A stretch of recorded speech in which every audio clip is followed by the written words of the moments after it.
Famous YouTuber Armaan Malik और उनकी दो पत्नियां पायल मलिक और Kritika Malik reality show big boss OTT season 3 में भाग लेने के बाद से सुर्खियों में हैं।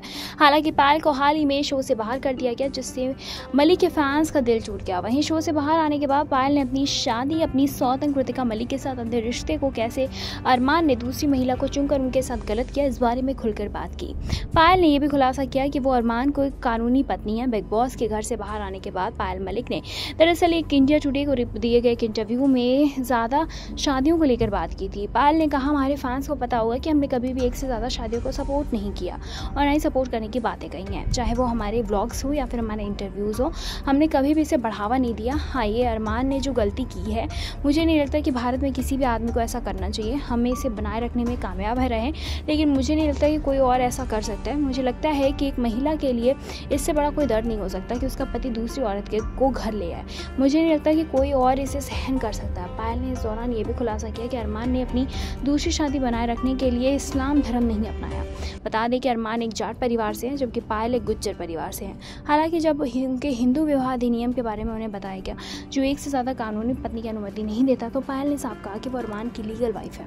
पायल ने आगे अरमान और कृतिका की शादी को लेकर भी बात की। उन्होंने कहा, कृतिका और अरमान जी की शादी कानूनी नहीं है। हालांकि जब तक मैं जानता हूँ, अगर पहली पत्नी को अपने पति को दोबारा शादी करने से कोई दिक्कत नहीं है तो ये कोई मुद्दा नहीं है। वहीं इंडियन एक्सप्रेस को दिए गए इंटरव्यू में पायल मलिक ने अपनी ज़िंदगी की कहानी शेयर की। उन्होंने कबूल किया कि अरमान ने उनके साथ गलत किया, क्योंकि उन्होंने अरमान से शादी करने के लिए अपने परिवार को छोड़ दिया था।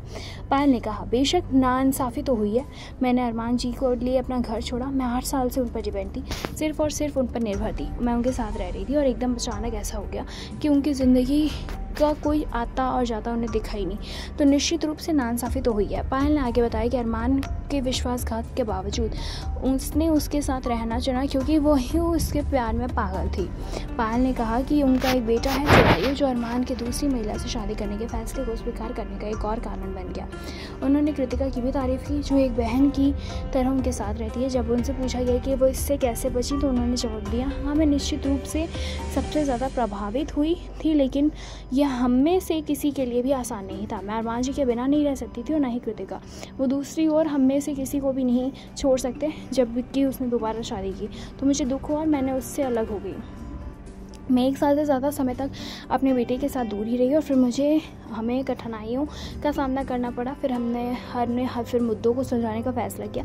आज शुक्र है और हम एक परिवार के रूप में शांति से रह रहे हैं। मुझे नहीं लगता कि कोई भी चीज़ हम सभी को अलग कर सकती है। दरअसल उन्होंने ये सारी चीज़ें जियो सिनेमा को दिए गए एक प्रोमो में कृतिका से कहती हुई नजर आई थी कि कैसे उन्होंने अरमान या पायल के साथ तौलिया शेयर करने में कोई समस्या नहीं है। दरअसल शो में को-कंटेस्टेंट कृतिका को हाइजीन से लेकर बात करती हैं, तो इस पर कृतिका हंसते हुए कहती हैं, जब पति शेयर कर लिया तो तौलिया क्या चीज़ है। वहीं कृतिका की इस बात को लेकर पायल से पूछा गया कि क्या उन्हें ये सब कुछ दुख पहुंचाता है, तो पायल ने कहा, कृतिका एक बहुत ही खुशमिजाज इंसान है, जिससे इस तरह के चुटकुले पसंद है। उसने ये बात मजाक में गई थी। जब उसने कहा तो मैं आसपास ही थी। उसने मेरी पीठ पीछे कोई बातें नहीं की। मैं टोन और इंटेंशन को जानती हूँ, इसलिए वास्तव में कोई बड़ी बात नहीं है। लास्ट नोट पर पायल ने कहा कि उन्होंने अरमान यानी कि अरमान और कृतिका को अच्छे से खेल खेलने के लिए कहा है। पायल ने कहा, क्योंकि हम सभी अंदर थे, हम सभी को पता था कि रियल वर्ल्ड में क्या हो रहा है और अब मैं ब्लॉग और सोशल मीडिया के ज़रिए बेहतर कैंपेन चला सकती हूँ। मैंने उनसे कहा कि वो बच्चे या घर के बारे में चिंता न करें, मैं रहूँगी उनका सबसे बड़ा सपोर्ट बन के, और मुझे उम्मीद है कि वो दोनों फाइनल तक पहुँचेंगे। वैसे आपको पायल की ये बातें सुन के कैसा लगा, हमें कॉमेंट करके बताएं। ऐसे तमाम लेटेस्ट खबरों को जानने के लिए जुड़े हमारे साथ और देखते रहें नेक्स्ट टाइम लाइव।